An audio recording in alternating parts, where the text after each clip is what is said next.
அனைவருக்கும் முத்தான காலை வணக்கங்கள். நீங்கள் அவருடன் எதிர்பார்க்கும் கொங்குநாடு மெட்ரிக் நியூஸ் எக்ஸ்பிரஸின் இந்த வார சிறப்பு பார்வை. செய்தி வாசிப்பாளர்கள் வினித் ஸ்ரீமன் மற்றும் சஞ்சுஸ்ரீ. சதுரங்க விளையாட்டு என்பது உடல் உழைப்பாக அல்லாமல் மனதையும் மூளையையும் பயன்படுத்தி ஆற்றலுடன் விளையாடும் உள்ளரங்க விளையாட்டாகும். பழங்காலத்தில் அரசர்களின் விளையாட்டாக இருந்தது. இவ்விளையாட்டின் மூலம் மூளை சுறுசுறுப்புடன் நினைவுத்திறன் மேம்பட்டு கல்வியில் சிறந்து விளங்கலாம். இப்படிப்பட்ட சதுரங்க விளையாட்டில் சாதித்த உலக புகழ் பெற்று விளங்குபவர் எண்ணற்றோர். அதில் எம்பள்ளியை சார்ந்த மாணவர்கள் 10 பேர் திருச்செங்கோடு அரசு ஆண்கள் மேல்நிலைப் பள்ளிக்கு மண்டல அளவிலான சதுரங்க விளையாட்டிற்கு சென்றனர். இப்போட்டி 7/8/2024 புதன்கிழமையன்று நடைபெற்றது. இதில் 11ஆம் வகுப்பை சார்ந்த மாணவர்கள் 2 முதல் மற்றும் 2ஆம் இடத்தை பெற்று வெற்றி வாகை சூடினர். அது மட்டுமின்றி இளையோர் பிரிவில் 2 மாணவிகள் 2ஆம் இடத்தை பிடித்து வெற்றி கோப்பையுடன் திரும்பினர். எவ்வளவுதான் சுய அறிவு பெற்றிருந்தாலும் அனுபவ அறிவும் வழிகாட்டுதலும் நேரடி காட்சியும் மனதில் நம்பிக்கையும் எதிர்கால வாழ்க்கைக்கு மிகவும் பயனுள்ளதாக இருக்கும்.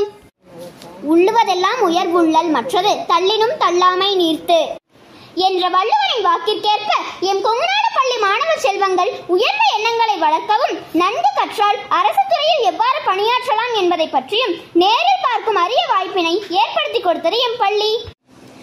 ஆம், 8/8/2024 மற்றும் 9/8/2024 ஆகிய 2 நாட்களும் 7 மற்றும் 8ஆம் வகுப்பு மாணவர்கள் நமது நாமக்கல் மாவட்டத்தில் உள்ள மாவட்ட நீதிமன்ற வளாகம், மாவட்ட காவல் அலுவலகம், நாமக்கல் மாவட்ட மருத்துவக் கல்லூரி மற்றும் மாவட்ட ஆட்சியர் அலுவலகத்திற்கு அழைத்துச் செல்லப்பட்டனர்.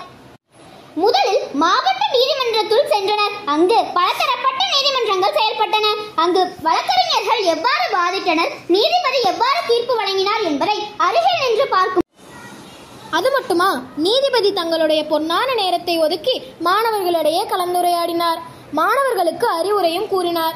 இவ்வாறு நீதிமன்ற வளாகத்தை சுற்றி பார்த்துவிட்டு அதற்கடுத்து நாமக்கல் மாவட்ட காவல் அலுவலகத்திற்குள் சென்று அங்கு 1930 என்ற சைபர் கிரைம் காவல் அதிகாரி கைபேசி போன்ற பொருட்கள் தொலைந்தால் எவ்வாறு காவல் நிலையத்தில் புகார் அளிக்க வேண்டும், நாம் எப்படி ஏமாறாமல் சுதாரித்து வாழ வேண்டும் என்றெல்லாம் பல்வேறு சந்தேகங்களுக்கு தீர்வினை அளித்தார். அடுத்து மருத்துவக் கல்லூரியில் உள்ள மனிதர்களின் பாதுகாக்கப்பட்ட உடல் உறுப்புகளை ஒவ்வொன்றாக பார்வையிட்டனர்.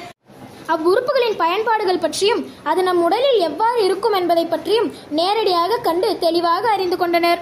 பின் மாவட்ட ஆட்சியர் அலுவலகத்தில் மாவட்ட ஆட்சியர் டாக்டர் உமா IAS அவர்களிடம் பல்வேறு உபயோகமுள்ள வினாக்களை கேட்டு தெளிவு பெற்றனர். மாவட்ட ஆட்சியரும் தனது பொன்னான நேரத்தை ஒதுக்கி எம் பள்ளி மாணவர்களுடன் அழகாகவும் சிறப்பாகவும் உரையாடி மகிழ்ந்தார். நல்ல அறிவுரைகளையும் கூறினார். இவ்வாறு மாணவர்களுக்கு அரிதான ஒன்றை எளிதாக காண ஏற்பாடு செய்து கொடுத்த பள்ளி நிர்வாகத்திற்கும் பள்ளி முதல்வருக்கும் நன்றிகள் பல. 10/8/2024 சனிக்கிழமை காலை முதல் 2 பாடவேளைகளில் ஸ்பெல்வெல் தேர்வு அனைத்து பாடங்களுக்கும் 50 மதிப்பெண்ணிற்கு நடைபெற்றது. அடுத்து சனிக்கிழமை செயல்பாடுகளாக 1 முதல் 3ஆம் வகுப்பு வரை உள்ள மாணவர்கள் வீணாகும் பொருட்களை பயன்படுத்தி கலைநயமான பொருட்களை உருவாக்கினர். 4 மற்றும் 5ஆம் வகுப்பு மாணவர்கள் விளம்பர அட்டைகளை தயாரித்தல் அருமையாக செய்து காட்டினர். 6 முதல் 8ஆம் வகுப்பு மாணவர்கள் உடனடியாக கொடுக்கப்பட்ட தலைப்பிற்கு ஏற்றவாறு பேசுதல் போன்ற செயல்பாடுகள் நடைபெற்றன. இது மாணவர்களின் செயல்திறனை மேம்படுத்தும் விதமாக இருந்தது என்பது குறிப்பிடத்தக்கதாகும். சனிக்கிழமை மாலை 4 மணி முதல் 5 மணி வரையுள்ள நேரத்தில் 12ஆம் வகுப்பு மாணவர்களுக்கு பெற்றோர் ஆசிரியர் கூட்டம் நடைபெற்றது. இந்நிகழ்வானது மாணவர்கள் எழுதிய தேர்வின் மதிப்பெண்களை அறிந்து கொள்ளவும் மற்றும் தங்கள் குழந்தைகளின் முன்னேற்றத்தை குறித்தும் ஆசிரியர்களிடம் கலந்துரையாடினர். பெற்றோர் ஆசிரியர் கலந்துரையாடல் கூட்டம் வெகு சிறப்பாக நடைபெற்றது. மேலும் என் செய்திகளை அறிந்து கொள்ள தொடர்ந்து இணைந்திருங்கள் கொங்குநாடு மெட்ரிக் நியூஸ் எக்ஸ்பிரஸுடன். நன்றி, வணக்கம். வீடியோ பாருங்க.